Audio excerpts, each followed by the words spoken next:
Your husband is about to die. Please come here immediately. Excuse me? Out of the blue, a man claiming to be a police officer dropped this bombshell, and I was taken aback. Wondering who would call me on a Sunday morning, I answered the phone only to be greeted with this. It felt like I was caught in some bad dream. What do you mean by that? As my mind raced, I asked what had happened to my husband. You'll understand once you get here. Just come to this building right away. The police quickly informed me of a location that seemed to be a condo. Without understanding the situation, I jotted down the address. The call ended there, and I couldn't get half the information I wanted. What should I do? Going there alone felt unsettling. Thinking this, I decided to reach out to relatives living nearby, and we all headed to the scene together. My name is Nancy. I'm a 35-year-old school teacher. I live with my husband, Bob, and we reside close to both our parents' homes. We were in the same middle school, which is why our parents' homes are near each other. Bob and I reconnected at a middle school reunion 5 years ago. It had been 15 years since we met last time, and the reunion itself was the first in 10 years. I remember being surprised at the turnout of about a dozen people at the hotel's buffet, more than I expected. In our 30s, we caught up on jobs, marriages, and kids, and the atmosphere was lively. Many were already married, and I felt a bit out of place being single. Back then, I was focused solely on my career, without a boyfriend or prospect of marriage, feeling somewhat frustrated. Hey, is that you, Nancy? As I grew tired of nodding along to my friends' happy family stories, someone tapped my shoulder and started talking. That person was my now husband, Bob. Yes, it's been a while, Bob. Bob was the student leader in middle school, and I was the assistant. Though we were closer than I was with other boys, going to different high schools meant we lost touch after graduation. It's been a while. Want to grab a drink over there? Bob always had a sharp mind, and that hadn't changed. He spoke clearly and confidently, showing no hesitation in asking me out. Sure. I left my friend's circle, somewhat relieved to escape their constant happiness. Alone with Bob, he smoothly talked about everything from middle school memories to his current apprenticeship at a different restaurant to eventually take over his family's dining establishment. Inspired by him, I shared my experiences as a school teacher. Bob listened intently, making me feel genuinely appreciated for the first time in a while. Thanks for today. Let's meet again. Thank you, too. See you soon. Surprisingly, I found myself eagerly agreeing to Bob's invitation.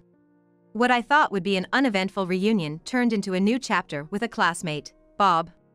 We went on to date, going out for meals and movies without any trouble. As I worked at a local school and Bob worked close to his home. It was astonishing to find a classmate living so near after all this time. Our dates went well, and Bob eventually confessed his feelings, making us officially a couple. Even as we started dating, our frequency of meetings didn't change much. However, Bob worked in the hospitality industry, so he couldn't always take weekends off, which made me a bit anxious. But I figured this was part of adult relationships and decided I needed to be more patient. Nancy, sorry to keep you waiting. Let's get married. Bob proposed to me on my 32nd birthday, 2 years after we started dating. Yes, of course. Thank you. I had always thought if I were to marry, it would be to Bob, so I accepted his proposal without hesitation. That night, we went to sleep feeling utterly blissful. When it came to marrying Bob, the first step was to meet my parents. My parents are always calm and generally have a welcome anyone kind of attitude. So, when Bob came over as my fiancé, they were delighted, saying, "A kind person like Bob? We're totally on board." Perhaps buoyed by my parents' positive reaction, Bob drank quite a bit that evening. Next, it was my turn to meet Bob's parents. I was nervous since I heard his family owned a traditional dining establishment. On the day of our meeting, Bob's family restaurant was reserved just for us. We were led to a private room and I couldn't help but express my admiration. Bob is going to take over the family business, as you see. Are you okay with that? Bob's mother asked me with her hand on her cheek, a gesture of elegance. Yes, I've heard about the family business multiple times. I'm aware that eventually, Bob will take over, and I'll be there to support him. I replied, my words stiff with nervousness. That's reassuring. Both of you, do your best. Despite their initially stern appearance, Bob's parents were warmer than I expected, and I breathed a sigh of relief. "Were you nervous?" Bob asked me softly, kissing me that night. "Yeah. But your parents seem nice."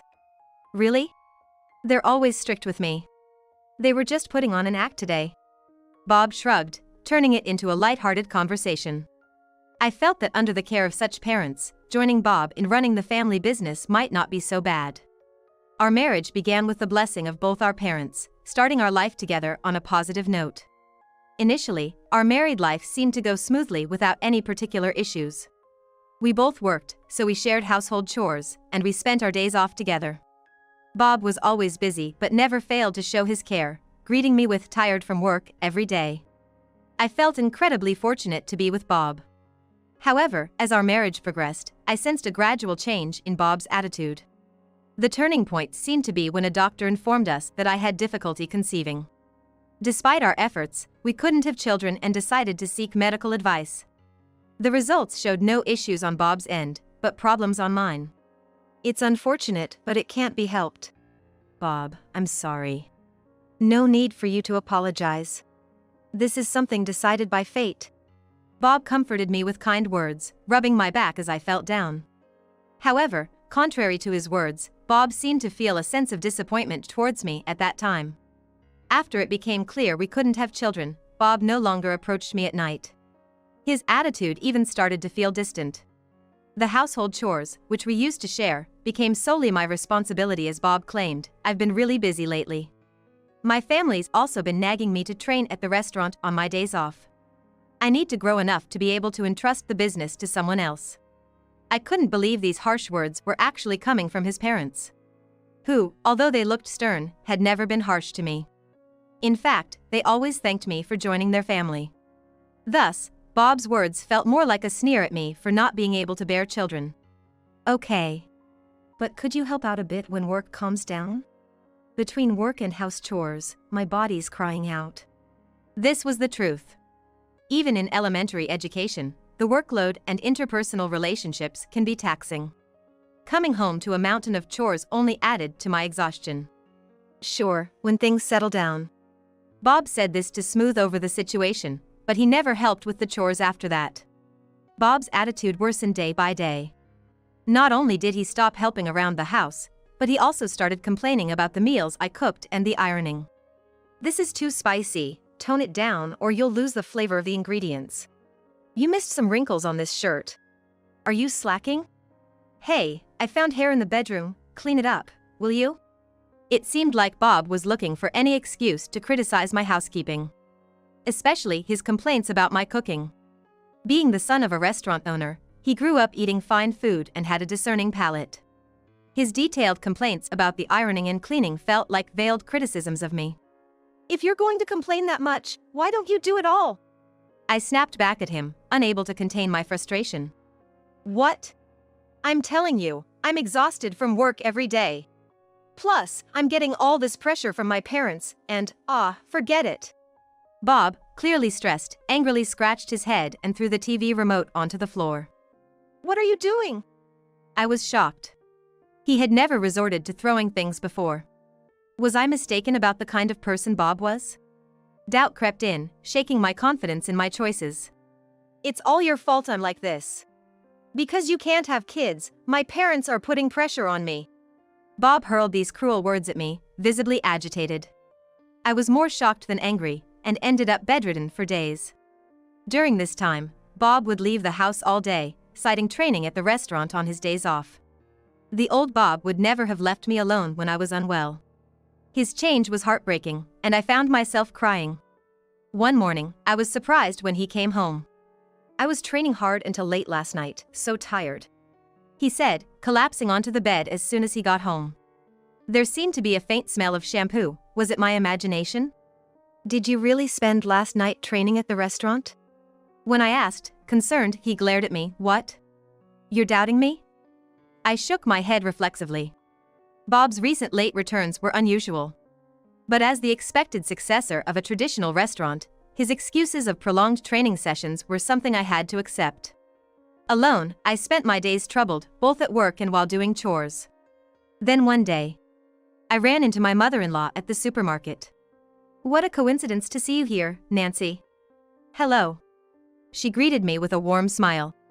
Then suddenly clapped her hands as if remembering something.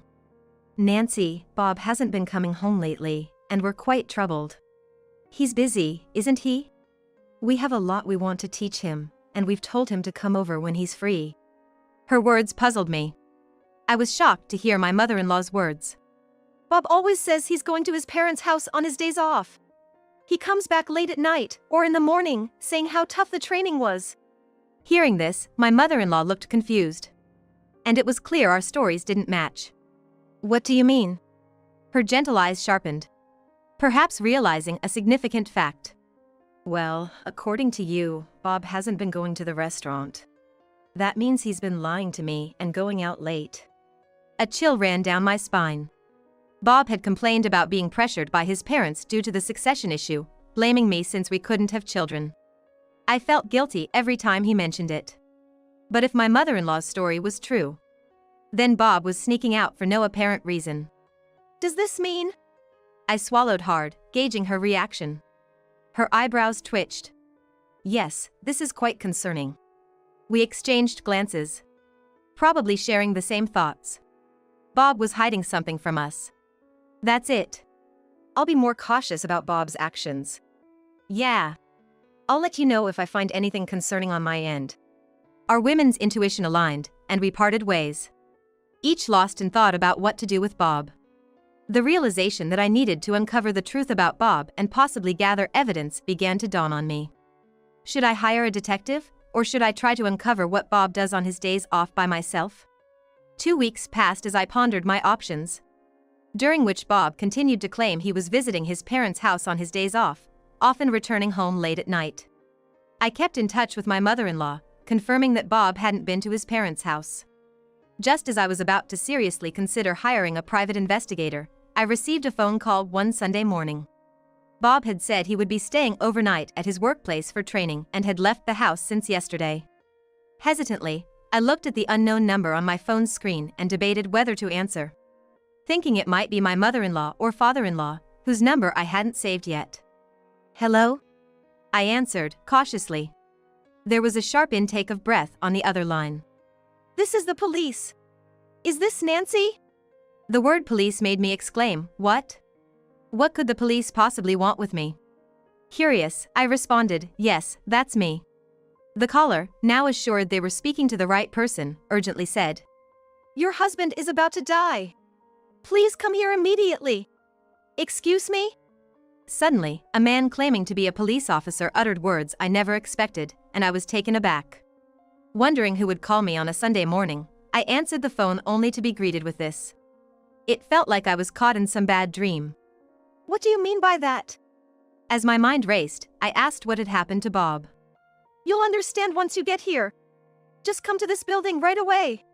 The police quickly informed me of a location that seemed to be an apartment. Without understanding the situation, I jotted down the address.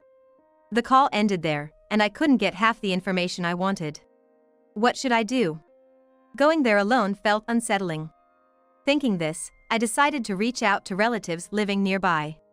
Luckily, both my parents and Bob's parents responded immediately. Moreover, my mother-in-law even called Bob's uncle and aunt to join us. With this many people, we should be okay no matter what happens. I felt reassured as we all headed to the scene together. Hey, is Bob okay? I don't know. But we have to go. My mother and both sets of parents were visibly shaken. Bob's parents were particularly frantic, hearing that their son's life was in danger. Despite his recent strange behavior, I didn't want him to lose his life. He was still my husband. Praying for Bob's safety, we arrived at the scene as described by the police. It was an ordinary condo with an auto-lock entrance. We rang the intercom for room 304. I found it strange that despite being a police matter, not a single patrol car was parked in front of the condo. But my relatives seemed too focused on Bob's safety to notice anything amiss. Please come in right away. The officer at the intercom seemed rushed. Once the auto-lock door opened, we hurriedly took the elevator to room 304. The door to room 304 was properly closed. Normally, in situations like this, wouldn't the police have the door open for investigation? By now, everyone else seemed to realize something was off too. I hesitantly reached for the doorknob. The door wasn't locked and opened easily. As we slowly walked down the short hallway, my mother-in-law was the first to open the door to the living room. "Oh, what is this?" Her scream echoed from the front. I cautiously peered into the living room from behind her. Huh? I doubted my own eyes at the unexpected scene. There was Bob, sitting naked, with a young woman sitting next to him, draped in nothing but a bath towel. I was taken aback. And next to them stood the man who I presumed had called me. Dressed in a suit, he looked more like an ordinary businessman than a police officer. The man turned to us and spoke. "I'm sorry for lying about being the police and calling you. I am Tom, the husband of the woman sitting here, Juliana. This is our home." "Wait, a lie? Wife? Husband?" my mother-in-law murmured in confusion. During this, Bob and Juliana were blushing furiously. "Could you please explain what's going on?" It became clear that we were lying by this man claiming to be the police, Tom. However, understanding that Tom had no intention of harming us, I calmly asked for the truth. "Well, actually," Tom began explaining the situation in response to my question. "I've been noticing something odd about my wife lately. She's been coming home unusually late for a part-time job, always using the same excuse about sudden absences at work. At first, I brushed it off, but then she started leaving the house even on her days off. And recently, she's only been working 2 days a week, despite previously working 5. She said she just felt tired and cut down her shifts, which left me feeling uneasy. That's because I really was feeling overwhelmed." Juliana tried to justify herself, but in this situation, her words seemed hollow. Tom continued. "I naturally started suspecting an affair. I asked her things like, 'Who are you out drinking with today?' or 'What's your relationship with your friend's boyfriend?' hoping she'd slip up. But she never did. She was very careful. So, I changed my strategy. I lied about going on a business trip yesterday, installed hidden cameras at home, and left." "Isn't installing hidden cameras a crime?" Bob shouted out. I glared at him fiercely. "And you have the right to talk? There's nothing you can argue here." Seeing Bob's frustrated expression, Tom resumed his story. "I stayed at a hotel nearby last night. All the while, I was watching the house through a camera. Oh, the camera system streams live to my smartphone. Then, this happened. This man came into the room and quickly got involved with Juliana. That's the gist of it. I wanted to burst into the room and catch them in the act, but after seeing them fall asleep naked, I thought, why not call his family too and make a big scene out of it? I came home early in the morning while they were still asleep and caught them just like this. I got his wife's contact information by threatening him a bit. Sorry for my bad idea," Tom said in a calm tone. However, the fact he sneaked hidden cameras into his home and called me, Bob's wife, to expose his wife's infidelity showed he was determined to fully retaliate for the humiliation he suffered. After Tom finished his story, Juliana cried out, "You're the worst, old man." But Tom didn't even flinch. It seemed like he was silently saying who's the worst here. Juliana, probably just starting her career, might not have been satisfied with Tom, who appeared to be in his mid-30s or even 40s due to his mature look. Bob was about the same age, but he looked younger, so it wouldn't be strange for Juliana to choose him as a lover. I was appalled at myself for analyzing this situation so coldly as his wife. "Damn it! You all gang up on us and blame us, that's dirty. After all, it's Nancy's and that man's fault for not satisfying their partners, isn't it?" Bob defiantly argued back after being presented with irrefutable evidence of his affair. Amidst the scorn from everyone, I had to admit his spirit to fight back was commendable. But of course, I couldn't forgive Bob. I stepped forward from beside my mother-in-law. I had a lot to say to Bob. "Who's the dirty one here? After you knew I couldn't have children, you started blaming me, saying, 'The family expects you to find a successor since you can't produce one, so Bob, you better take over.' All lies, weren't they? Pressure? We never said such things. What about you, Dad? I just wanted to teach Bob about the work. We never mentioned anything about a successor." My in-laws looked puzzled, as if wondering what was going on. "It doesn't seem like they would pressure you like that." "Yeah, right." Bob's aunt and uncle also expressed doubt. Bob looked down, embarrassed. "See? Your mother and father never pressured you. Yet you blamed me and criticized everything from my cooking to cleaning. I always wondered why I had to be criticized like that. But now I understand. You just wanted to provoke me into starting a divorce, didn't you? That's... Bob's face twisted in defeat. It seemed I hit the nail on the head. Utterly disappointed. I couldn't comprehend why he would lie about something so easily discovered, given our families lived close by. The thought of him being infatuated with a woman much younger than himself made me feel sick. I regretted ever being happy about marrying Bob, thinking we could have a lively and enjoyable married life. Now, feeling betrayed, I nodded in agreement with Tom, who seemed to share my humiliation. Juliana, I'm divorcing you, Tom declared firmly. Why? I was seduced by this man. He forced his way into my place and overpowered me on the bed. In a last-ditch effort to blame Bob, Juliana turned her betrayal towards him. Bob looked at her in shock. Hey, what are you talking about? Why am I being made out to be the bad guy here? You knew I was married when you approached me at the bar, that's the crime. What? Bob and Juliana started arguing while still naked. Faced with their low-level blame game, my in-laws, my parents, and the other relatives were too appalled to speak. The hidden camera footage would easily reveal that Juliana's claim about Bob forcing her was a lie. Fed up with their pathetic squabble, Tom and I reached our limit. Listen, both of you, who do you think you're arguing with? Cheating on your spouses is a fact, isn't it? I'm also divorcing Bob. That's right. Instead of fighting each other, apologize to us first. And then get out of this house. Startled, Bob and Juliana trembled. Our outcry emboldened the in-laws to join in the condemnation. Bob, you no longer have the right to take over our business. Apologize to Nancy now. I'm done with you. Solve your own problem, got it? As relatives, we're embarrassed by you. We won't be lending you any money either. What? No. Bob looked at his in-laws and me with eyes begging for mercy, as if he had hoped his parents would help him. So be prepared. After I said this calmly, Bob finally gave up, stood up, dressed in his scattered clothes, and left the Takahashi household. Juliana, left behind, turned to Tom and pleaded, I'm sorry, but Tom saw it as nothing more than an attempt at tearful manipulation, throwing clothes at her and throwing her out of the house. Left behind, all of us looked at each other, sighing in disbelief at what had transpired. Nancy, I'm truly sorry for the trouble my foolish son has caused. My in-laws apologized to me. Despite having such wonderful parents, I wondered how Bob turned out the way he did. It's all Bob's doing. You are not to blame. Later on, Bob and I divorced. It turned out Bob's affair with Juliana began after he learned of my inability to conceive.